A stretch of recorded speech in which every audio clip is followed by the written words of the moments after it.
या देवी सर्वभूतेषु लक्ष्मीरूपेण संस्थिता നമസ്തസ്യേ നമസ്തസ്യേ നമസ്തസ്യേ നമോ നമ. നമസ്കാരം. കണ്ണൂർ വിഷൻ ജ്യോതിഷത്തിലേക്ക് ഏവർക്കും സ്വാഗതം.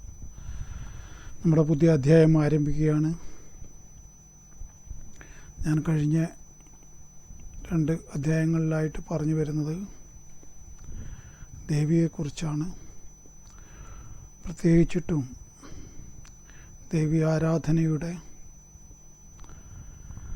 ഏറ്റവും പ്രധാനപ്പെട്ട ഗ്രന്ഥമായ ദേവി മാഹാത്മ്യം, അതിനെക്കുറിച്ചാണ് പറയുന്നത്. ദേവി മാഹാത്മ്യത്തെക്കുറിച്ച് അറിയാതെ ദേവി ഭക്തന്മാരുണ്ടാവില്ല എന്ന് വിചാരിക്കുന്നു. കുറേ പേർക്ക് അറിയണമെന്നുമില്ല. ആർക്കായാലും ഇതിനോട് താല്പര്യമുള്ളവർക്ക് ഏതാണ്ടൊരു ഐഡിയ കിട്ടാൻ വേണ്ടിയാണ് ഇങ്ങനെ ഇതിനെക്കുറിച്ച് പറയാമെന്ന് വിചാരിക്കുന്നത്. കാരണം പരാശക്തിയെ വിധിയാമണ്ണം ആരാധിക്കുന്നവർക്ക് പലതരത്തിലുള്ള ഐശ്വര്യവും വരുന്നതായിട്ടാണ് കണ്ടുവരുന്നത്. അപ്പോൾ അങ്ങനെ ഒരു പ്രത്യേകിച്ചിട്ടും സാമ്പത്തികമായ കാര്യത്തിലും മറ്റൊക്കെ വളരെയേറെ പുരോഗതി ദേവി ആരാധന കൊണ്ട് ലഭിക്കുമെന്നാണ് വസ്തുത. അത് നേരിട്ട് മനസ്സിലാക്കാനും ഒപ്പം 10,000-കണക്കിന് ആളിൽ നിന്നും അവരുടെ അനുഭവങ്ങൾ പരസ്പരം ചർച്ച ചെയ്തതുകൊണ്ട് അതിൽ വളരെയേറെ പൊരുളുണ്ട് എന്ന് തിരിച്ചറിയാൻ ഭാഗ്യമുണ്ടായൊരു വ്യക്തി ആണ് ഞാൻ. അത് പറയുമ്പോൾ പലർക്കും അത്തരത്തിലുള്ള സ്വന്തം നിലയിലുള്ള അനുഭവങ്ങൾ ഉണ്ടാവുമെങ്കിലും മറ്റ് ഭക്തന്മാരുമായിട്ട് ഇത്രയധികം പേരുമായി ഈ വക വിഷയങ്ങൾ സംസാരിക്കാനുള്ള സാഹചര്യം അവർക്ക് വരണമെന്നില്ല. ഒരു ഭക്തന് അയാളുമായിട്ട് ബന്ധപ്പെട്ട ഒരു 5-10 ഭക്തന്മാരുണ്ടാവും. അവരോട് ആയിരിക്കും അയാൾ ചർച്ച ചെയ്യുന്നത്. പക്ഷെ എന്നെ സംബന്ധിച്ചിടത്തോളം അങ്ങനെയല്ല. എന്നെ കാണാൻ വരുന്ന മഹാഭൂരിപക്ഷവും ദേവിയോട് ആഭിമുഖ്യം ഉള്ളവരാണ്. അതൊരു കാര്യം. രണ്ടാമത്തെ കാര്യം, ഞാൻ ഈ സ്ഥിരമായിട്ടുള്ള മൂകാംബിക ദർശനവും അതേപോലെയുള്ള മറ്റ് ദേവീക്ഷേത്രങ്ങളിലുള്ള ദേവീക്ഷേത്രങ്ങളിലേക്കുള്ള എൻ്റെ യാത്രയും മറ്റൊക്കെ ആ പ്രദേശത്തുള്ള അല്ലെങ്കിൽ അവിടെ വരുന്ന ആളുകളുമായും ഒരു ബന്ധം സ്ഥാപിക്കാൻ എനിക്ക് സാധിച്ചിട്ടുണ്ട്. മറ്റൊരു അതെന്താണെന്ന് വെച്ചാൽ ഇപ്പോഴത്തെ ഈ പുതിയ സോഷ്യൽ മീഡിയയുടെ ഈ പുതിയ കാലഘട്ടത്തിൽ, അതും വാട്സാപ്പ് മുതൽ ഫേസ്ബുക്ക് അങ്ങനെ പലതും ഉണ്ടല്ലോ, അതിലൂടെ കിട്ടുന്ന, അതിൽ ഞാൻ പോസ്റ്റ് ചെയ്യുന്നതും ദേവിയുടെ ചിത്രങ്ങളും അതേപോലെ ദേവിയെക്കുറിച്ച് ഞാൻ പറയുന്ന കാര്യങ്ങളിലുമൊക്കെ ദേവി ഭക്തന്മാരെ ആകർഷിക്കുകയും അവർ എന്നോട് ആ മാധ്യമത്തിലൂടെ എന്നോട് പല കാര്യങ്ങളും ചർച്ച ചെയ്യുകയും ചെയ്യുന്നുണ്ട്. അതുവഴിയും എനിക്ക് ഈ വക വിഷയങ്ങളിൽ കുറേ അറിവുകൾ സിദ്ധിക്കുന്നു. ഒരു കോളുണ്ട്, ശേഷം ഇതിലേക്ക് വരാം. ഹലോ ഹലോ ഹലോ എവിടെ നിന്നാണ് വിളിക്കുന്നത്? എവിടെ? താണ. പറയൂ, ഡേറ്റ് പറയൂ. 2/4/92.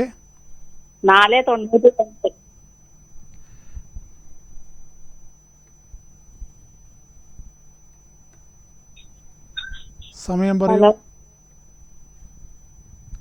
സമയം അറിയാൻ?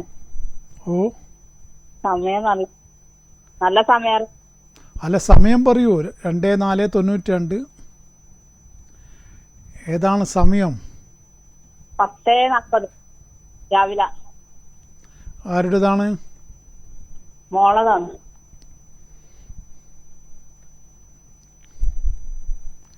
എന്താണ് മോളെ കൊണ്ട് അറിയേണ്ട വിഷയം? എന്താണ് സമയം നല്ലതറിയാന. സമയം നല്ലതായിട്ട് വരാൻ കുറച്ചുകൂടി കാക്കേണ്ടി വരും. ഇപ്പം നല്ല സമയമല്ല. പ്രത്യേകിച്ചിട്ടും 1-2 വർഷത്തേക്ക് തീരെ മോശം തന്നെയാണ്. എന്താണ് ഇയാളുടെ അവസ്ഥ? എന്താണ് ഇപ്പം എന്താണ് ചെയ്യുന്നത്? ഹലോ, എന്താണ് ചെയ്യുന്നത് മകൾ? ഇപ്പൊ ഒരു പ്രൈവറ്റ് സ്ഥാപനത്തിൽ വർക്ക് ചെയ്യുന്ന. ആ, അതിൽ സംതൃപ്തി ഉണ്ടോ അതോ പുതിയ ജോലി നോക്കുന്നുണ്ടോ? സംതൃപ്തി വെച്ചാല് ചെറുതായിട്ട് അങ്ങനെ ഒപ്പിച്ചു പോകുന്നു അല്ലേ? ആ, കാര്യങ്ങളെല്ലാം നടന്നു പോകുന്നുണ്ട്. അതെ. ഏതായാലും ഈ നല്ല കാലം വരാനിരിക്കുന്നേ ഉള്ളൂ.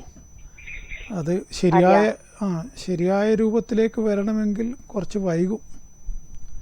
40 വയസ്സിന് മേലെയാണ് നല്ല സൂപ്പർ ടൈം കാണുന്നത് ഈ ജാതകപ്രകാരം.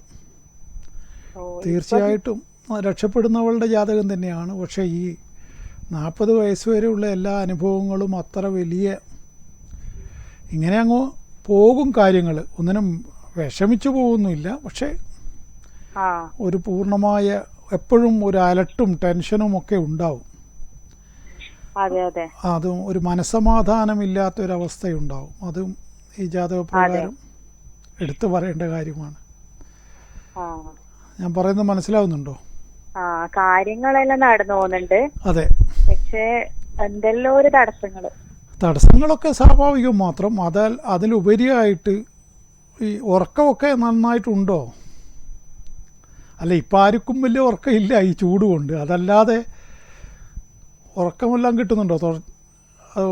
ഒറ്റ ഉറക്കത്തിന് നേരം വെളുക്കുമോ? ഹലോ ഹലോ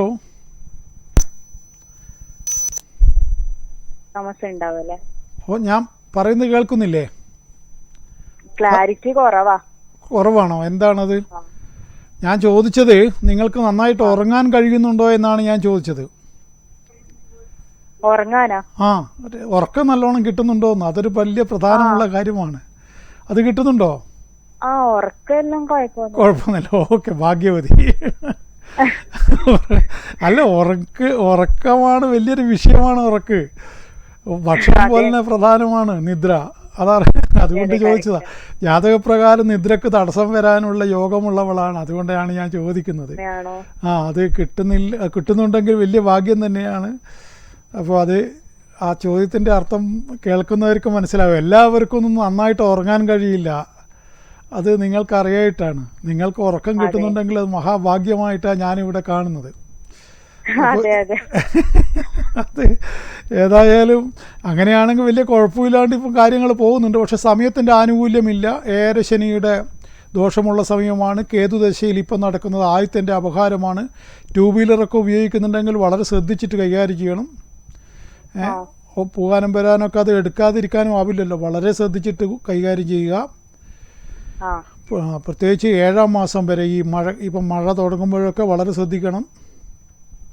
പിന്നെ ഏഴരശനിയുടെ ദോഷങ്ങൾക്ക് പരിഹാരം ചെയ്യാൻ താല്പര്യമുണ്ടെങ്കിൽ നേരിട്ട് വരാം. ഇന്ദ്രനീലമൊക്കെ ധരിക്കുന്നത് വളരെ നല്ലതാണ്. ഏഴരശനിയുടെ ദോഷങ്ങളുടെ കാഠിന്യം കുറക്കാൻ അത് ഉപകരിക്കും. അത്തരം വിശ്വാസങ്ങളൊക്കെ ഉണ്ടെങ്കിൽ ഈ നമ്പറിൽ വിളിച്ച് എന്നെ ബന്ധപ്പെടാം. ഓക്കെ. അപ്പോൾ ഞാൻ പറഞ്ഞത്, ദേവിയുടെ ഈ 11-ാം അധ്യായത്തിലുള്ള മന്ത്രങ്ങൾ നിങ്ങൾക്ക് ചൊല്ലുമ്പോൾ 2 തരത്തിൽ. ഒന്ന്, ഇതിനെ കിളിപ്പാട്ട് രൂപത്തിൽ ദേവി മഹാത്മ്യ പുസ്തകം കിട്ടും. അത് വായിക്കുമ്പോഴും വലിയ തെറ്റ് വരാൻ സാധ്യതയില്ല. മലയാളത്തിലാണ്. ഒപ്പം അർത്ഥവും നമ്മൾക്ക് തന്നെ അത് മനസ്സിലാവും. അത് ആർക്കും എളുപ്പത്തിൽ ആർക്കെങ്കിലും ഇത് സംസ്കൃതത്തിലെ കാഠിന്യം ഉള്ളതുകൊണ്ട് ഇത് ചൊല്ലുമ്പോൾ തെറ്റിപ്പോകുമോ എന്ന് ഭയമുള്ളവർ കിളിപ്പാട്ട് മേടിച്ച് വായിച്ചാൽ മതി. ഇന്നേ ഭാഷയിൽ തന്നെ സംസ്കൃതത്തിൽ തന്നെ ചൊല്ലിയാൽ ദൈവം പ്രസാദിക്കൂ എന്നൊക്കെ ഉള്ളത് വലിയ ശരിയായ കാഴ്ചപ്പാടല്ല. ദൈവത്തിനെ ആരാധിക്കുമ്പോൾ മനഃശുദ്ധി ഉണ്ടാവുക എന്നുള്ളത് പ്രധാനം. 2, മറ്റുള്ളവരെ ദ്രോഹിക്കാതിരിക്കുക എന്നുള്ളത് അതിലേറെ പ്രാധാന്യമുള്ള കാര്യം. ഈ 2 കാര്യം പാലിച്ചുകൊണ്ട് നമ്മളാലാവുന്നത് പോലെ അതിനെ സ്തുതിച്ചുകൊണ്ടോ അല്ലെങ്കിൽ നിവേദ്യങ്ങൾ സമർപ്പിച്ചുകൊണ്ടോ ഒക്കെ ആ മഹാശക്തിയുടെ അനുഗ്രഹം നമുക്ക് നേടിയെടുക്കാൻ പറ്റും. അത് ഓരോ ആളുടെയും ഹൃദയത്തിൻ്റെ ശുദ്ധിയും പിന്നെ മുജ്ജന്മത്തിലെ ബാക്കിയാണല്ലോ. അത് ഈ വിഷയത്തിൽ വളരെ ശരിയാണെന്ന് തോന്നിയിട്ടുണ്ട്. പ്രാരാബ്ധം അത് വലിയ ഘടകം തന്നെയാണ്. ചില ആളുകൾക്ക് എത്ര പരിശ്രമിച്ചാലും ദേവിയെ പ്രാപിക്കാനാവുന്നില്ല എന്ന് മനസ്സിലാക്കിയിട്ടുണ്ട്. അതിൻ്റെ കാരണം മുജ്ജന്മത്തിലെ ദോഷങ്ങൾ തന്നെയാണ്. അതൊക്കെ പറയുമ്പോൾ ഈ പുതിയ കാലഘട്ടത്തിൽ അതൊന്നും അത്ര അങ്ങോട്ട് ദഹിക്കണമെന്നില്ല ആളുകൾക്ക്. പക്ഷേ അനുഭവത്തിൽ അങ്ങനെ തന്നെ പറയേണ്ടി വരും. ചില ആളുടെ കേസൊക്കെ കാണുമ്പോൾ എത്രയായിട്ടും ഒരു രക്ഷയും കിട്ടാതെ ആളുകളുണ്ട്. അപ്പോൾ ഇതൊക്കെ അത്തരം വ്യക്തികളെയൊക്കെ പരിചയപ്പെട്ടതുകൊണ്ടാണ് ഇങ്ങനെ വളരെ കൂളായിട്ട് വളരെ സത്യസന്ധമായിട്ട് സംസാരിക്കാൻ സാധിക്കുന്നത്. കാരണം അതിന് നേരിട്ടുള്ള അറിവുകൾ ഉണ്ടാവുമ്പോൾ അത് മറ്റുള്ള പോലെയല്ല. നമ്മളൊരാൾ പറഞ്ഞിട്ടുള്ള അറിവും വായിച്ചിട്ടുള്ള അറിവും നമ്മളെ നേരറിവും തമ്മിൽ ഒരുപാട് വ്യത്യാസമുണ്ട്. ആ നേരറിവാണ് ഷെയർ ചെയ്യുന്നത്. മറ്റേ ഗ്രന്ഥങ്ങൾ വായിച്ചു കിട്ടുന്ന അറിവുകൾ അത് അറിവ് തന്നെയാണെങ്കിലും അതിന് ഈ നമ്മൾ നേരിട്ടുള്ള അനുഭവത്തിലൂടെ നമ്മളെത്തിയ നിഗമനം പോലെ അത്ര ശക്തി ഉണ്ടാവില്ല. അതിനൊരു പരിമിതിയുണ്ട്. പുസ്തകത്തിൽ നിന്ന് വായിച്ചതും അല്ലെങ്കിൽ മറ്റുള്ള ഒരാൾ പ്രസംഗിക്കുമ്പോൾ കേട്ടതും ഒക്കെ നമുക്ക് അങ്ങോട്ട് ഫുള്ളായിട്ട് ഡൈജസ്റ്റ് ആവണമെന്നില്ല, ദഹിക്കണമെന്നില്ല. കാരണം നമ്മൾ നേരിട്ടുള്ള അനുഭവത്തിലേക്ക് വരുമ്പോൾ കഥ മാറും. ഇപ്പോൾ ഞാൻ ഇത് സംബന്ധമായിട്ട് എന്ത് സംസാരിക്കുന്നുണ്ടെങ്കിലും അതെനിക്ക് നേരിട്ടുള്ള അനുഭവമാണ് എന്ന് നിങ്ങൾ വിശ്വസിക്കുക. അതുകൊണ്ട് തന്നെ അത്തരം വ്യക്തി പറയുന്ന കാര്യങ്ങൾ നമ്മൾ ചെവിക്കൊള്ളുക തന്നെ വേണം. കാരണം അത്തരം വ്യക്തികളുടെ എണ്ണം തുലവും കുറവാണ് എന്ന് മനസ്സിലാക്കണം. വളരെ അപൂർവം ആളുകൾക്ക് മാത്രമേ ദൈവികമായ വിഷയങ്ങളിലൊക്കെ ഇത്തരത്തിലുള്ള അനുഭവങ്ങൾ ഉണ്ടാവുന്നുള്ളൂ. അതിൻ്റെ കാരണം വളരെ ചുരുങ്ങിയ ഒരു പേഴ്സൻറ്റേജ് മാത്രമേ ഇത്തരത്തിലുള്ള വഴികളിലൂടെ സഞ്ചരിക്കുന്നുള്ളൂ. അതാണ് അതിൻ്റെ കാര്യം. ആ സഞ്ചരിക്കുന്നവരാണെങ്കിലും മഹാഭൂരിപക്ഷവും സന്യാസിമാരും മറ്റൊക്കെ ആയിരിക്കും. അവരെയൊന്നും നമുക്ക് കാണാൻ പോലും കിട്ടില്ല. അപ്പോൾ അത് വേറൊരു കാര്യം. അങ്ങനെ ഒരുപാടുണ്ട് ഈ വിഷയത്തിൽ. ഒരു കോളുണ്ട്. ഹലോ ഹലോ ഹലോ, എവിടെ നിന്നാണ് വിളിക്കുന്നത്? ഹലോ ഹലോ, ഇത് ചക്കരക്കള്ളി. ആ പറയൂ. ഇത് 1966 1966 സെപ്റ്റംബർ 5 7 രാത്രി.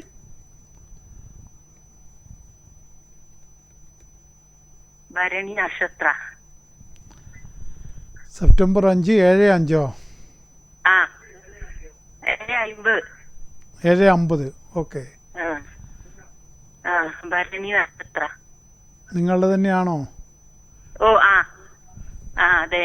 7:50 രാത്രിയല്ലേ പറഞ്ഞത്? ഓ രാത്രിയല്ലേ? 7:50 ജനിച്ചതാണെങ്കിൽ നിങ്ങൾ ഭരണി നക്ഷത്രക്കാർ തന്നെ. ഓ ഭരണി നക്ഷത്രം തന്നെയാണ്. ആ പക്ഷെ ആരോഗ്യം അത്ര പോരല്ലോ. ആരോഗ്യ സംബന്ധമായിട്ട് വാദസംബന്ധമായിട്ട് വല്ല പ്രയാസം അനുഭവപ്പെടുന്നുണ്ടോ? ഓ വാദത്തിൻ്റെ വല്ല പ്രശ്നങ്ങളും ഉണ്ടോ? എനിക്ക് കാലിന് ഭയങ്കര വേദന. അത് തന്നെയാണല്ലോ വാദത്തിൻ്റെ പ്രശ്നം. വെരിക്കോസിന്റെ അത് പലതരത്തിലും ഉണ്ടാവും. വാദമാണ് അതിൻ്റെ പ്രധാന കാരണം. ഈ ജാതകപ്രകാരമുള്ള ഫലം തന്നെയാണത്. അതിപ്പം കുറേ കൊല്ലമായോ ആ വിഷം തുടങ്ങിയിട്ട്? ഇത് കുറേ കൊല്ലായി. അത് ജാതകത്തിലുള്ളതായതുകൊണ്ട് വളരെ യൗവനത്തിൽ തന്നെ വരുമെന്നാണ്. ഒരു 40-45 വയസ്സ് കൊണ്ട് തന്നെ അത് തുടങ്ങി. ഇപ്പം 5-10 കൊല്ലമായിട്ട് ഈ കളിപ്പിക്കലുണ്ട് അല്ലേ?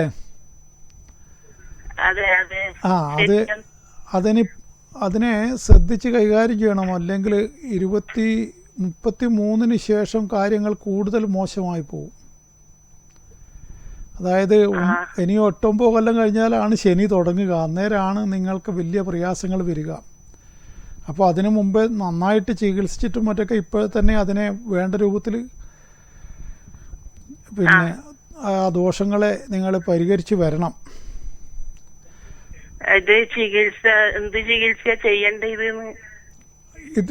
അതിപ്പം നിങ്ങൾ ഡോക്ടറെ കണ്ടില്ലേ? ഇപ്പൊ ഞാൻ ഹോമിയോ കഴിക്കുന്നു. ഹോമിയോ കഴിച്ചിട്ടൊന്നും ഇതിന് കാര്യമൊന്നുമില്ല. ഹോമിയോനെ കൊണ്ട് കാര്യമില്ല. നിങ്ങൾ ഈ വാദസംബന്ധം ആദ്യം നിങ്ങളൊന്ന് ന്യൂറോളജിസ്റ്റിനെ കാണും. ഞരമ്പ് സംബന്ധമായ അസുഖങ്ങൾ അതൊന്ന് കാണും. അലോപ്പതിയിലുള്ള ന്യൂറോളജിസ്റ്റിനെ പോയി ആദ്യം കാണും. അയാൾ എന്താണ് പറയുന്നത് നോക്കിയിട്ട് അടുത്ത സ്റ്റെപ്പ് വെക്കും.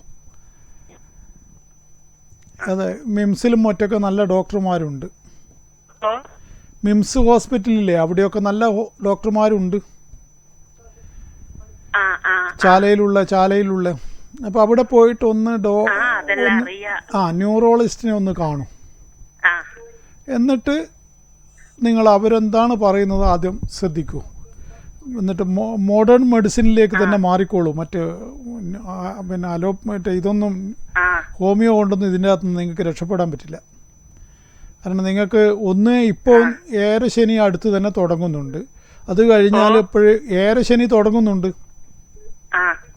അതൊരു ഭാഗത്ത്. അപ്പോൾ അതേപോലെ തന്നെ അത് കഴിയുമ്പോഴേക്കും ശനിദശയും തുടങ്ങും. അപ്പോൾ രണ്ടും, അതായത് ചുരുക്കി പറഞ്ഞാൽ ഇനി നിങ്ങൾ ശ്രദ്ധിച്ചില്ലെങ്കിൽ നിങ്ങളെ ആരോഗ്യസ്ഥിതി വളരെ മോശമാവും. ഇപ്പം നിങ്ങൾ നിങ്ങളുടെ ജോലിയൊക്കെ ചെയ്യുന്നുണ്ട്, പക്ഷെ അത് ചെയ്യാൻ പറ്റാത്തൊരവസ്ഥ വന്നാൽ എന്ത് ചെയ്യും? അത് അങ്ങനെ വരാനുള്ള സാധ്യതയൊക്കെ ഉണ്ട്. അതുകൊണ്ട് പിന്നെ നല്ല ഡോക്ടർമാരെ കണ്ട് ഇപ്പോൾ തന്നെ അതിന് വേണ്ട കാര്യങ്ങൾ ചെയ്തിട്ടില്ലെങ്കിൽ അത് കൂടുതലായി പോകും. അതുകൊണ്ട് അതുപോലെ ചെയ്യുക. പിന്നെ ബാക്കി ദൈവികമായിട്ട് പല കാര്യങ്ങളും ചെയ്യണമെങ്കിൽ എന്നെ നേരിട്ട് ബന്ധപ്പെടുക. ദൈവികമായിട്ട് എന്തെങ്കിലും ചെയ്യണമെങ്കിൽ നിങ്ങൾക്ക് എന്നെ നേരിട്ട് കാണാം. ഇവിടെ കാണുന്ന നമ്പറിൽ വിളിച്ച് എന്നെ ബന്ധപ്പെടാം. ഓക്കെ, ശരി. അപ്പോൾ ഞാൻ പറഞ്ഞത് ദേവിയുടെ ഈ പിന്നെ ധ്യാന സ്തോത്രം എന്താണെന്ന് ഞാൻ കഴിഞ്ഞ അധ്യായത്തിൽ പറഞ്ഞു. ഇന്ന് പറയുന്നത് ദേവി മഹാത്മ്യം 11-ാം അധ്യായത്തിലെ 1-ാമത്തെ മന്ത്രം. അത് ഋഷിരുവാച എന്ന് ഈ പുസ്തകങ്ങൾ വായിക്കുമ്പോൾ, ദേവി മഹാത്മ്യം വായിക്കുമ്പോൾ എല്ലാം ഒരു സാധനവും വിട്ടുപോകരുത്. ഋഷി പറഞ്ഞു എന്നുള്ള അതും മന്ത്രമായിട്ട് തന്നെ. പക്ഷെ ആ മന്ത്രത്തിന് വ്യത്യാസമുണ്ടെന്ന് മാത്രം. ഇതിലുള്ള ഒരു വാക്കുകളും നമ്മൾ ചൊല്ലാതെ പോകരുത്. അത് പ്രത്യേകം ശ്രദ്ധിക്കണം.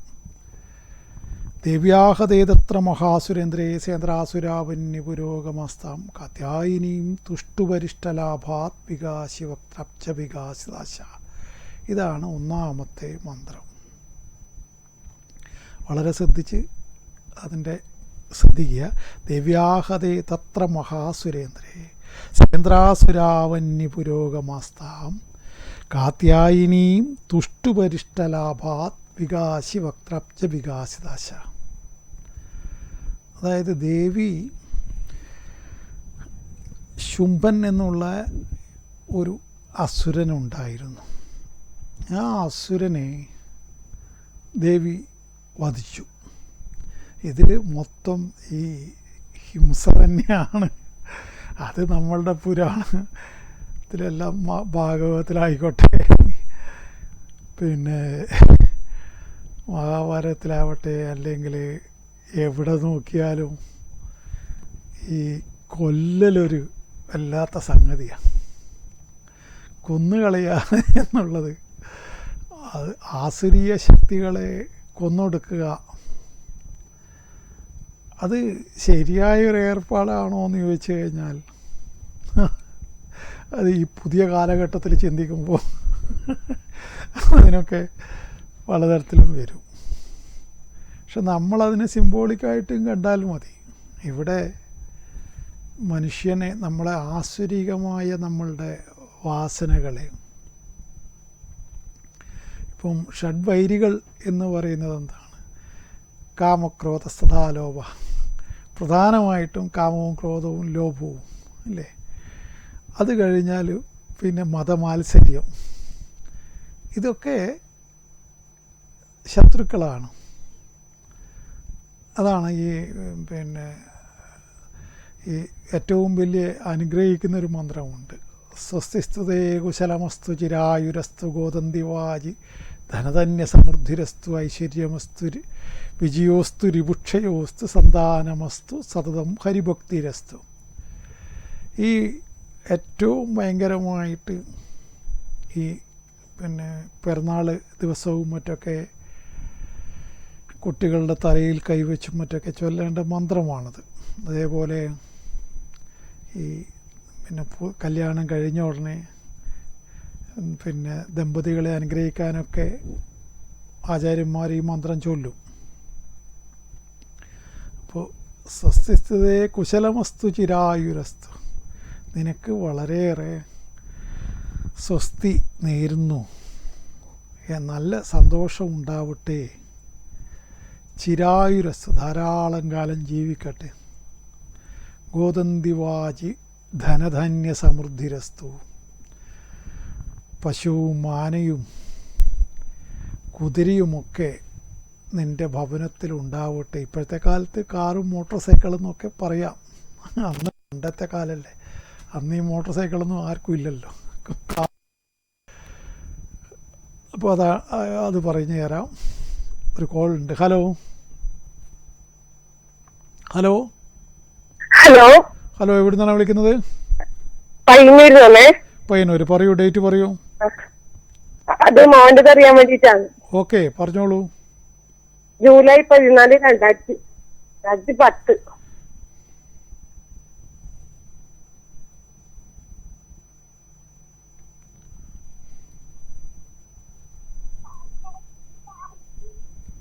സമയം രാവിലെ 8:30.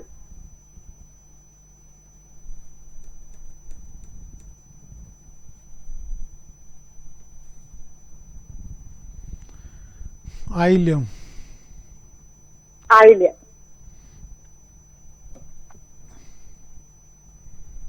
എന്താണ് പഠനകാര്യമെല്ലാം കുറച്ച് മോശം ആണോ? വേണ്ടത്ര പഠിക്കുന്നില്ലേ? ഹലോ ഹലോ, വേണ്ടത്ര പഠിപ്പ് വേണ്ടത്ര ഇല്ലേ? കുറച്ചൊരു അലസതയുണ്ട് അല്ലേ? ആ, 2 ശനിയാണ്. 2 ശനി നിൽക്കുന്നവർക്ക് അങ്ങനെ ആദ്യഘട്ടത്തിൽ കുറച്ചൊരു പിന്നീട് അങ്ങ് ശരിയാവുകയാണ് ചെയ്യുക. ഇപ്പോൾ ഇവിടെ നിങ്ങളുടെ മകൻ്റെ കാര്യത്തിലും അത് തന്നെയാണ്. ശനി ഗുളികനോട് യോഗം ചെയ്ത് നിൽക്കുകയാണ്. ജാതകപ്രകാരം അത് പഠനകാര്യത്തിലുള്ള കുറച്ചൊരു പുറകോട്ടടിയെ കാണിക്കുന്നുണ്ട്. പക്ഷേ ഇനി വേണ്ട രൂപത്തിലുള്ള ഇത് ചെയ്തില്ലെങ്കിൽ അത് കുറച്ച് കുഴപ്പത്തിലാവും. അപ്പം അതുകൊണ്ട് കുറച്ചൊന്ന് ഏത് വിഷയത്തിലാണെന്നൊക്കെ നോക്കിയിട്ട് വേണ്ട രൂപത്തിൽ കൈകാര്യം ചെയ്യണം. അതാണ് എനിക്ക് ഉപദേശിക്കാനുള്ളത്. ശുക്രദശയാണ് നടക്കുന്നത്, അത് വളരെ നല്ല കാര്യം തന്നെ. അപ്പോൾ ശുക്രൻ നടക്കുന്നത് എന്തുകൊണ്ടും കുട്ടിക്ക് കൂടുതൽ ഗുണകരം തന്നെ. പക്ഷേ ഈ ജാതകപ്രകാരം മറ്റൊരു കുഴപ്പമുള്ളത്, ഇത് ഗണ്ഡാന്ത ജനനമാണ്. അതാണ്, ഗണ്ഡാന്തത്തിലാണ് ജനിച്ചത്. അപ്പോൾ അതുകൊണ്ട് തന്നെ വളരെയേറെ കരുതലോടുകൂടി യൗവനം കഴിയുന്നവരെ വളരെ ശ്രദ്ധിച്ച് മുമ്പോട്ട് കൊണ്ടുപോകേണ്ടി വരും.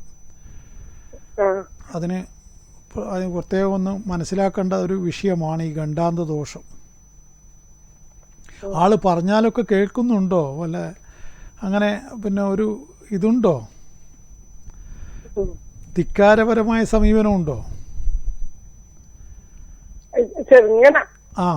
അതാണ് ഈ ഗണ്ഡാന്തത്തിൽ ജനിച്ചവർക്ക് ആരെയും വകവെക്കില്ല എന്നുള്ളൊരു വിഷയമൊക്കെ ഉണ്ട് അവർക്ക്. അങ്ങനെ അല്ലേ തന്നെ ആയില്യം ദുര്യോധനൻ്റെ നക്ഷത്രമാണ്. ശ്രീകൃഷ്ണൻ പറഞ്ഞിട്ട് ഇവരെ കേട്ടിട്ടില്ലല്ലോ. ശ്രീകൃഷ്ണൻ ആവുന്നത് പോലെയെല്ലാം പറഞ്ഞു കൊടുത്തതാണ്, വേണ്ട വേണ്ട, ഒരു ലേശം ഒരു ചെറിയ വീടെടുക്കാനുള്ള സ്ഥലമെങ്കിലും അവർക്ക് കൊടുക്കൂ എന്നൊക്കെ പറഞ്ഞതാ, പക്ഷെ കേട്ടില്ലല്ലോ. അപ്പോൾ അത് അങ്ങനെയാണ് ഇതിൻ്റെ പറയുക. പിന്നെ ശൂർപ്പണഖി അങ്ങനെ തന്നെയാണ്. ശൂർപ്പണഖി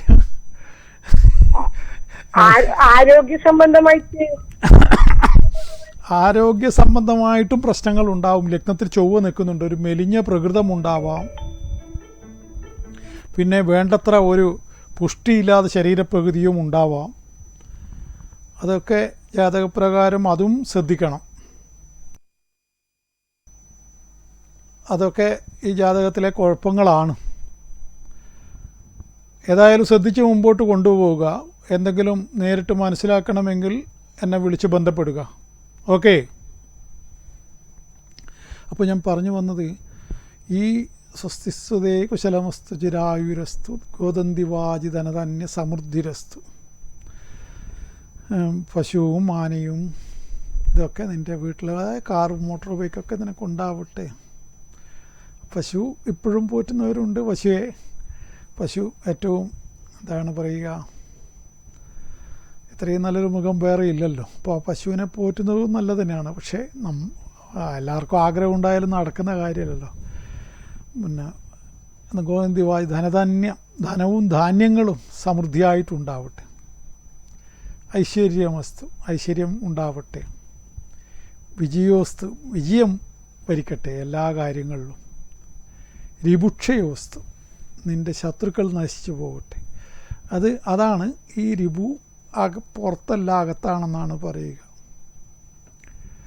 അപ്പോൾ രിപുക്കൾ, ശത്രുക്കൾ, അത് പുറത്തുമുള്ള ശത്രുക്കളും ഉണ്ടാവില്ലെന്നല്ല പറഞ്ഞത്.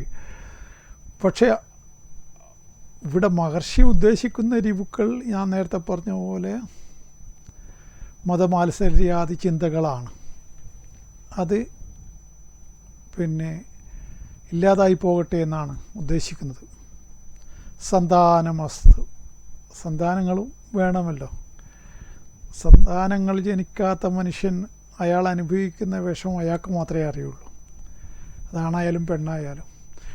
പക്ഷേ ജനിച്ച് കിട്ടിയ സന്താനത്തിനെ ജനലിൽ കൂടെ വലിച്ചെറിയുകയാണ്, റോഡിലേക്ക് വലിച്ചെറിയുകയാണ്. എന്തൊക്കെയോ ആണ് നമ്മളെ ലോകം ഇപ്പോൾ ആയി വരുന്നത്. എന്താണ് സംഭവിക്കുന്നതെന്നൊന്നും മനസ്സിലാവുന്നില്ല. അതും അമ്മ എന്ന സാധനം തന്നെ. ഒരമ്മക്ക് എങ്ങനെയാണ് ജനിച്ച കുട്ടിയെ വലിച്ചെറിയാൻ കഴിയുക എന്നൊന്നും, അല്ല എങ്ങനെ ജനിച്ച കുട്ടിയായാലും. ഒന്നാമത് ഇപ്പോൾ ഈ അമ്മത്തൊട്ടിലൊക്കെ ഉണ്ടല്ലോ, അവിടെയൊക്കെ കൊണ്ട് ഉപേക്ഷിക്കാമല്ലോ. ഇതൊന്നും ചെയ്യാതെ ഈ റോഡിലേക്ക് ഒരു ജനിച്ച് വീണ ഉടനെ ഒരു കുഞ്ഞിനെ എങ്ങനെയാണ് വലിച്ചെറിയാൻ കഴിയുക എന്ന് എത്ര ആലോചിച്ചിട്ടും പിടുത്തം കിട്ടുന്നില്ല. എല്ലാം ഒന്നും പിടുത്തം കിട്ടാത്ത കാലഘട്ടം തന്നെയാണ് നമ്മുടേത്. കാരണം വളരെ പബ്ലോ നെരൂദ പറഞ്ഞ വാക്ക് തന്നെ വീണ്ടും ആവർത്തിക്കുക, വളരെ ആസുരമായ കാലമാണ്. അപ്പോൾ ആസുരമായ കാലമാകുമ്പം ഇങ്ങനെയുള്ള വാർത്തകളും ഇതൊക്കെ കേൾക്കേണ്ടി വരും. അത് പിന്നെ അതിൻ്റെ എല്ലാ തരത്തിലുള്ള ലക്ഷണങ്ങളും ലോകത്ത് നമുക്ക് നമ്മുടെ നാട്ടിൽ തന്നെ ഇപ്പം ഒരിക്കൽ പോലും നമ്മളൊന്നും അനുഭവിക്കാത്ത ചൂടാണല്ലോ ഇപ്പോൾ നമ്മൾ അനുഭവിച്ചുകൊണ്ടിരിക്കുന്നത്. ഇന്നലെ മുതൽ കുറച്ച് സമാധാനമുണ്ട്, അതൊന്നും വലിയ തൽക്കാലത്തേക്ക് മാത്രമാണ്, വീണ്ടും ചൂട് കൂടും. അപ്പോൾ ഇങ്ങനെ ഇത്തരത്തിലുള്ള ഭീകരമായ ചൂടിനെ ഞാനൊക്കെ ഏതോ ഒരു വർഷമോ മറ്റോ അനുഭവിച്ചതായിട്ട് ഓർക്കുന്നുണ്ട്. പക്ഷെ അന്നും ഇത്ര തോന്നിയിട്ടില്ല. ഇപ്പം സത്യം പറഞ്ഞാൽ AC ഇല്ലെങ്കിൽ പണിയായി പോകുന്ന ലക്ഷണമാണ്. അതുകൊണ്ട് മാത്രമാണ് ഞാനൊക്കെ ഇങ്ങനെ ഇവിടെ ഇരുന്നിട്ട് ഇപ്പോൾ എനിക്ക് ഈ പ്രോഗ്രാം നടത്താൻ കഴിയുന്നത്. കാരണം ഞാൻ മനസ്സിലാക്കി, പിന്നെ AC ഇല്ലാതെ ഒന്ന് ഓഫാക്കിയിട്ട് ഉറങ്ങാൻ സാധിക്കുന്നില്ല എന്നുള്ളതാണ് സത്യം. അങ്ങനെ AC ഓഫാക്കി കഴിഞ്ഞാൽ ഉറങ്ങാൻ കഴിയില്ല. ഇപ്പോൾ AC ഉള്ളത് കൊണ്ട് മാത്രമാണ് ഉറങ്ങിയത് കൊണ്ട് മാത്രമാണ് രാവിലെ തന്നെ വന്നിട്ട് നിങ്ങളുടെ മുമ്പിൽ ഇങ്ങനെ വർത്തമാനം പറയാൻ കഴിയുന്നത്. ഉറങ്ങാതെ മനുഷ്യന് വർത്തമാനം പറയാൻ കഴിയില്ലല്ലോ. അപ്പോൾ അത് ഇപ്പോൾ പിന്നെ ഇതെല്ലാം ഒരു അവശ്യ വസ്തുവായിട്ട് മാറിക്കഴിഞ്ഞു. പണ്ടൊക്കെ അതൊക്കെ നമ്മളെയൊക്കെ ചെറുപ്പത്തിലൊക്കെ അതൊക്കെ അതിൻ്റെ ഒന്നും ആവശ്യം ഉണ്ടായിരുന്നില്ല. ഇന്ന് വയനാട്ടിൽ പോലും, കാരണം ഞാൻ ഇതിനിടെ വയനാട്ടിൽ പോയിരുന്നു, അപ്പോൾ അവിടെയും ഇതേ ചൂട് തന്നെയാണ്. ഞാൻ അവരോട് പറഞ്ഞു ഇനി നിങ്ങളൊക്കെ AC, അപ്പോൾ അവർ മാനേജർ എന്നോട് പറഞ്ഞു ആ ഹോട്ടലിൻ്റെ ഇനി എല്ലാ റൂമിലും വെക്കാൻ പോവുകയാണ്, വയനാട് മാറിപ്പോയി സാറെന്ന് പറഞ്ഞു. കാരണം ഇത് നടന്നിരിക്കുന്നത് പിന്നെ തിരുനെല്ലി അഗ്രഹാരത്തിൽ, നിങ്ങൾ പോയിട്ടുണ്ടോ എന്നറിയില്ല, തിരുനെല്ലിയിൽ മഹാഭൂരിപക്ഷവും പോയിട്ടുണ്ടാവില്ല. അവിടെ അഗ്രഹാരം എന്ന് പറയുന്ന ഒരു റിസോർട്ടുണ്ട്. അത് അവിടെ ചുറ്റിലും മരങ്ങളൊക്കെ ഉള്ളതാണ്. പക്ഷേ എന്നിട്ട് പോലും അവിടെ കിടന്നുറങ്ങാൻ അവിടെ ചൂട് കൊണ്ട് വളരെ ബുദ്ധിമുട്ടി. അപ്പോൾ AC അവിടെയും വെക്കേണ്ട പരിപാടിയാണ് അവരിപ്പോൾ തന്നെ തുടങ്ങിയിട്ടുള്ളത്. അപ്പോൾ ഇതെന്താണെന്ന് വെച്ചാൽ വയനാട്ടിലൊന്നും പണ്ട് അങ്ങനെയുള്ളൊരു AC ഫാന് പോലും ഉണ്ടായിരുന്നില്ല. ഞാനൊരു 40 കൊല്ലം മുമ്പൊക്കെ വയനാട്ടിൽ താമസിച്ചതാണ്. അന്നൊന്നും ഫാന് പോലും വയനാട്ടുകാർ വെക്കാറില്ല. ആ സ്ഥാനത്ത് ഇന്നിപ്പോൾ AC വെക്കുകയാണ് എല്ലാവരും. അതാണ് കലികാലമാണ്. ഇനി ഇത് ഒരു 4 ഡിഗ്രി അങ്ങോട്ട് കൂടിക്കഴിഞ്ഞാൽ, ഇപ്പോൾ ഉള്ള 40 ഡിഗ്രിയാണ്, 4 ഡിഗ്രി കൂടിക്കഴിഞ്ഞാൽ ഇപ്പം നമുക്ക് 40 ഡിഗ്രി 104 ഡിഗ്രി പനിയുടെ അവസ്ഥയാണ്. അതായത് ടോപ്പ് പനി തന്നെയാണ് 104 ഡിഗ്രി പനി എന്ന് പറഞ്ഞാൽ. അതാണ് നമുക്ക് ഫീൽ ചെയ്യുക. 44ലേക്ക് പോകുമ്പോൾ 104 എന്നുള്ളത് ഒരു 115 ആയി മാറും. അപ്പോൾ മനുഷ്യൻ പെടഞ്ഞ് വീണ് മരിക്കും. അതാണല്ലോ, പനി കൂടിക്കഴിഞ്ഞാൽ മനുഷ്യൻ എന്താണ് ഒരു പരിധിവരെ സന്നിയായി പിച്ചും പെയ്യും പറച്ചിലായി കാലും കൈയിട്ട് അടച്ച ആൾ പോയി. അതാണിപ്പം കുഴഞ്ഞു വീണ് ഈ പറയുന്ന ഈ ചൂട് നിമിത്തം സംഭവിക്കുന്ന കാര്യമാണിപ്പം. ഈ പാലക്കാടൊക്കെ ഒരുപാട് പേര് സൂര്യാഘാതത്താൽ മരിച്ചു എന്ന് പറയുന്നില്ല, ഇതാണ് സംഭവം. ഇപ്പോൾ പനി 104 ഡിഗ്രി പനിയാണ് ഇപ്പം നമുക്ക് അനുഭവപ്പെടുന്നത്. ഇന്നില്ല, ഇന്നലെയും ഇല്ല, മിനിഞ്ഞാന്ന് വരെ നമുക്ക് അനുഭവപ്പെട്ടത് ഇത് 104 ഡിഗ്രി പനിയുടെ അവസ്ഥയാണെന്ന് മനസ്സിലാക്കണം. അതുകൊണ്ടാണ് 11-3 നമ്മളോട് പുറത്തിറങ്ങരുതെന്ന് പറയുന്നത്. അതൊക്കെ സർക്കാരിൻ്റെ നിർദ്ദേശം നമ്മൾ പാലിക്കണം. ആരോഗ്യവകുപ്പ് പറയുന്ന കാര്യങ്ങൾ നമ്മൾ പാലിച്ചേ പറ്റുള്ളൂ. നേരിട്ട് സൂര്യപ്രകാശം കൊള്ളരുതെന്ന് പറയുന്നതൊക്കെ വാസ്തവമുണ്ട്. കഴിയുന്നിടത്തോളം കുടയൊക്കെ എടുത്ത് പുറത്തിറങ്ങുക നിവൃത്തിയില്ലാത്തവർ. ഏതായാലും ഇതാണ് അതിൻ്റെ സത്യാവസ്ഥ. അപ്പോൾ ഇത് കുറച്ചുകൂടി സൂര്യൻ ഒന്ന് കടുപ്പിച്ചാൽ ഞാനും നിങ്ങളൊക്കെ സൈഡാവും. അത്രയേ ഉള്ളൂ എന്ന് മനസ്സിലാക്കുക. അത്രയേ ഉള്ളൂ. അതുകൊണ്ട് ആരും വലിയ അഹങ്കരിക്കൊന്നും വേണ്ട. ഇത് ഒന്നുകൂടി പിരിമുറുക്കില്ല എന്നൊന്നും ആരും വിചാരിക്കണ്ട. ഞാനത് പറയുന്നു വളരെ സീരിയസ് ആയിട്ട് തന്നെയാണ് പറയുന്നത്. പിരിമുറുക്കാനുള്ള സാധ്യതയൊക്കെ ഞാൻ കാണുന്നുണ്ട്. കാരണം അത്രമാത്രം പാവികളുടെ എണ്ണം വർദ്ധിക്കുക. അപ്പോൾ പിന്നെ അങ്ങനെ സംഭവിക്കുമല്ലോ. ഒരു കോൾ ഉണ്ട്. ഹലോ ഹലോ ഹലോ ഹലോ പറയൂ, ഹലോ, പറഞ്ഞോളൂ, ഡേറ്റ് പറയൂ, എവിടെ നിന്നാണ് വിളിക്കുന്നത്? ഇത് ചാലക്കുന്നാണ്. ചാല, പറഞ്ഞോളൂ, ഡേറ്റ് പറഞ്ഞോളൂ. 95 സെപ്റ്റംബർ 30.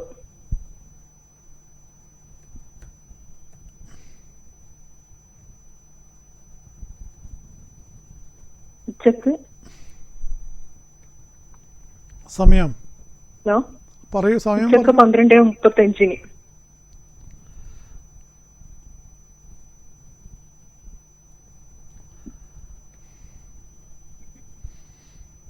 തൃക്കേട്ട. അതെ. ആരുടേതാണ്? മാണ്ടതാ.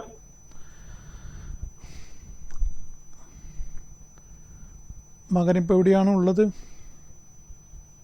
ഇവിടെ തന്നെ, നാട്ടിൽ തന്നെ ഉണ്ട്. ജോലി എന്ത് ജോലിയാണ് ചെയ്യുന്നത്? ജോലി ഒരു വണ്ടീന്റെ ഷോറൂമിലാണ്. ഓ, എവിടെയെങ്കിലും പോകേണ്ട പരിപാടി ഉണ്ടോ? പരിപാടി ഉണ്ടായിന്. ഓന്റെ കല്യാണം കഴിഞ്ഞിട്ട് ഇപ്പൊ അവരൊരു സംശയത്തില് നിൽക്കുന്നതാണ്. കല്യാണം കഴിഞ്ഞിട്ട് രണ്ടാക്കും തമ്മിൽ എന്തോ ഒരു അപ്പുറം ഇപ്പുറം ഒരു സംശയം.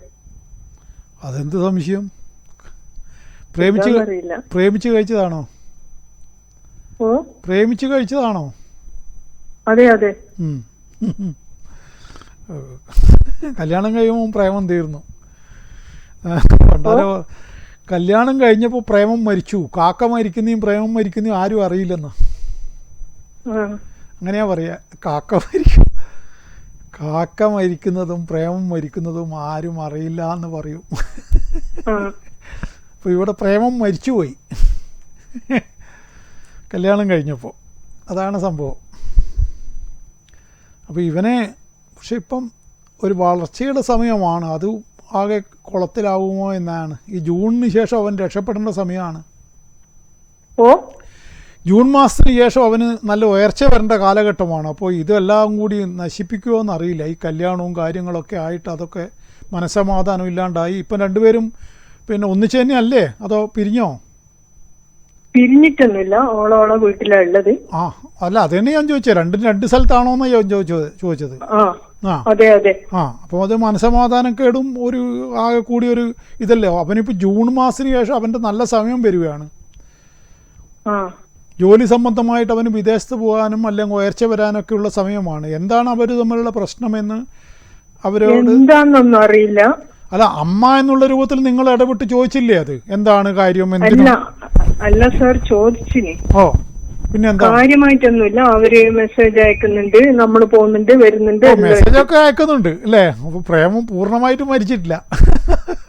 പകുതി ചത്തിന്, അത്രയേ ഉള്ളൂ. ഫുള്ളായിട്ട് മരിച്ചില്ല. ഓ, അല്ല, പ്രേമം ഫുള്ളായിട്ട് മരിച്ചിട്ടില്ല. അപ്പോൾ ഇപ്പം മെസ്സേജ് ഒക്കെ അയക്കുന്നുണ്ടല്ലോ. അങ്ങനെ പറയാനൊന്നും ഇല്ല. ആ, ശരി. അപ്പോൾ പിന്നെ പ്രശ്നമില്ല. അത് സൗന്ദര്യപ്പിണക്കായിരിക്കാം. അത് ഒത്തുപോകൂലേ? സൗന്ദര്യപ്പിണക്കമായിരിക്കാം. അതിപ്പോ ഞാനെങ്ങനെ പറയും മുൻകൂട്ടിയിട്ട്? ഇവിടെ ഈ ഇവന്റെ ജാതകപ്രകാരം അങ്ങനെ പിരിഞ്ഞു പോകാനുള്ള വിധിയൊന്നുമില്ല. ആ കുട്ടീന്റെ നക്ഷത്രം അത്തം നക്ഷത്രമാണ്. ശരി. അത്തം ഇവന് അത്ര വേണ്ടത്ര യോജിപ്പുള്ള നക്ഷത്രമല്ല. അസുരനും ദേവനുമാണ്. അവൾക്കും രാഹുദശയാണ്. 24 വയസ്സ് 25 വയസ്സല്ലേ ഉണ്ടാവുള്ളൂ അവൾക്ക്.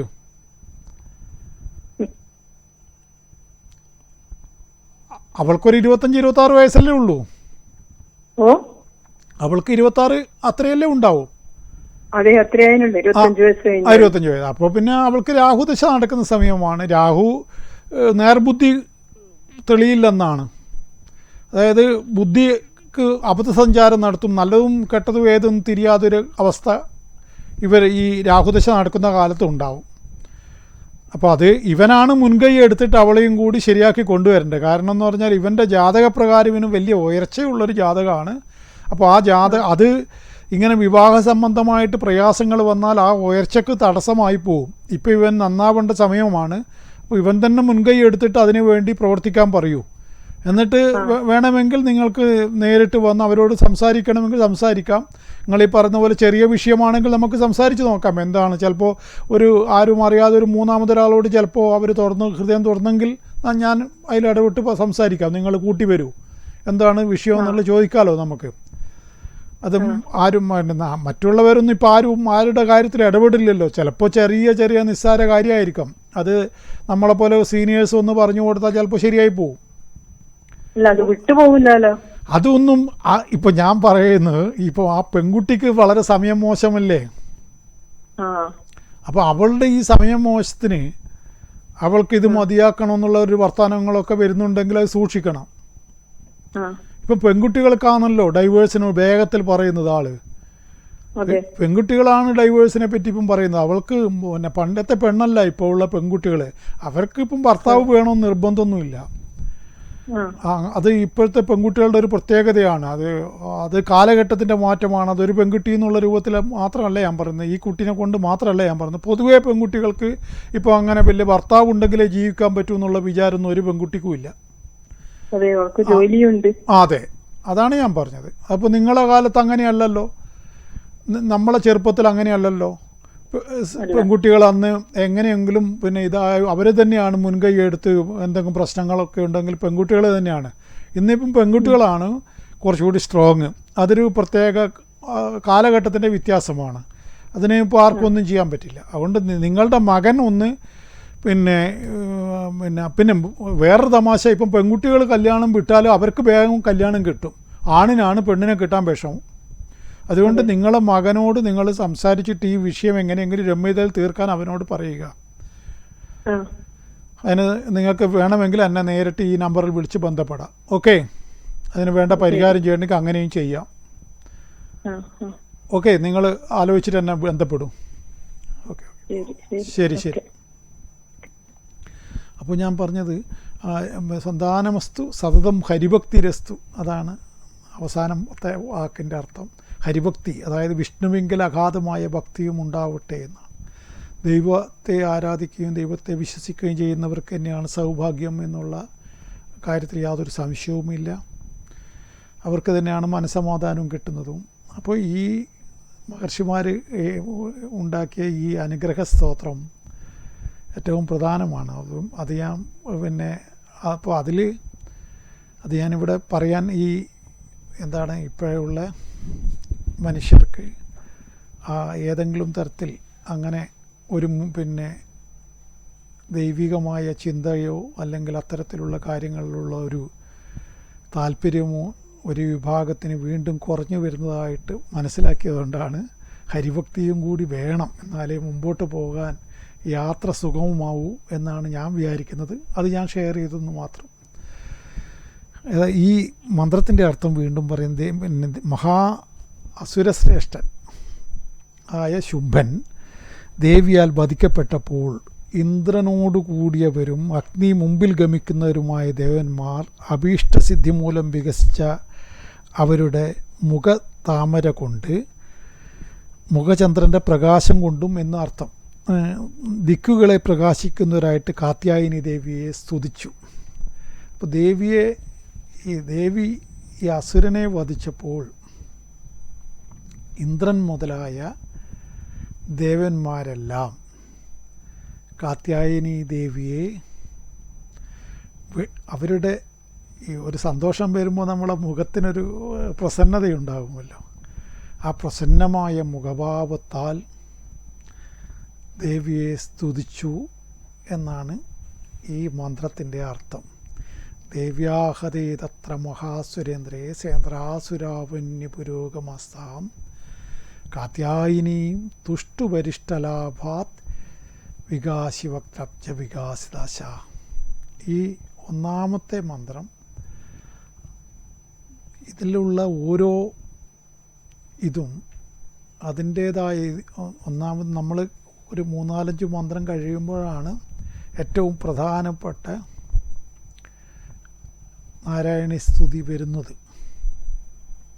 അതിനു മുമ്പിട്ട് ഈ ദേവി മഹാത്മ്യം ശരിക്കും പറഞ്ഞാൽ ഒരു കഥ പറച്ചിലിൻ്റെ രൂപത്തിലുള്ള ഒരു ഗ്രന്ഥമാണ്.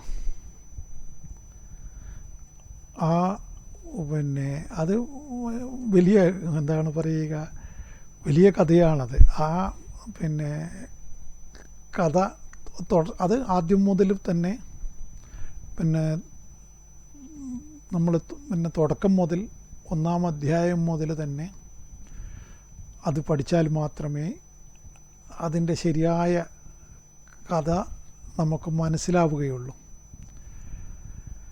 രാജാവിന് ഒരു പിന്നെ വൈശ്യനും ഒരു രാജാവും അവരുടെ പിന്നെ രണ്ടുപേരും വിഷണ്ണരായിട്ട് പിന്നെ പലതരത്തിലുള്ള രാജ്യം നഷ്ടപ്പെട്ട രാജാവും പിന്നെ ഭാര്യയും മക്കളൊക്കെ ഉപേക്ഷിച്ച വൈശ്യനും കാട്ടിലെത്തുന്നതും മറ്റൊക്കെയുള്ള ഒരു എല്ലാ കഥയാണത്. ആ കഥ ഇപ്പോൾ ഇങ്ങനെ ഇതിൻ്റെ അകത്തുനിന്ന് പൂർണ്ണമായിട്ട് പറഞ്ഞ് പിന്നെ ഫലിപ്പിക്കാനൊക്കെ കുറച്ച് പ്രയാസമുണ്ടാവും. കാരണം എന്ന് പറഞ്ഞാൽ ഇത് കഥ പറഞ്ഞു പോകുമ്പോൾ ഈ ദേവി മഹാത്മ്യത്തിൻ്റെ സാരാംശവുമായിട്ട് ഈ കഥക്ക് വളരെയേറെ ബന്ധമുണ്ട്. അപ്പോൾ അങ്ങനെ ഓരോ സമണയും ഈ പിന്നെ ദേവി മറ്റേ ഇതിൻ്റെ അവസാനം മോക്ഷം, ഇവർക്ക് രണ്ടുപേർക്ക് മോക്ഷം കൊടുക്കുന്നതാണ് ഇതിൻ്റെ കഥാതന്തു.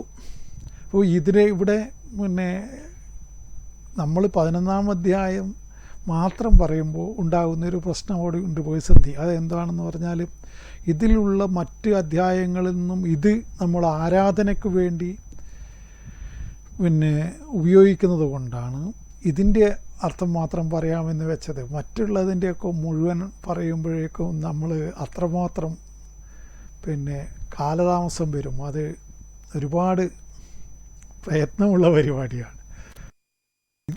ഇത് പക്ഷേ 11-ാം അധ്യായം നമ്മൾ ആരാധനയ്ക്ക് വേണ്ടി ഉപയോഗിക്കുന്നതിന് ഏറ്റവും നിത്യജപത്തിനും മറ്റൊക്കെ ഈ അധ്യായമാണ് ഉപയോഗിക്കുക. അപ്പോൾ അതുകൊണ്ടാണ് ഇതിൻ്റെ മാത്രം പറയാമെന്ന് വെച്ചത്. അപ്പോൾ അതിൻ്റെ പൂർവ്വകഥകളൊക്കെ ഇതിൻ്റെ അകത്ത് കൂടി പറ്റുന്ന രൂപത്തിൽ പിന്നെ ആവുന്ന രൂപത്തിൽ പറഞ്ഞു തരാൻ ശ്രമിക്കാം.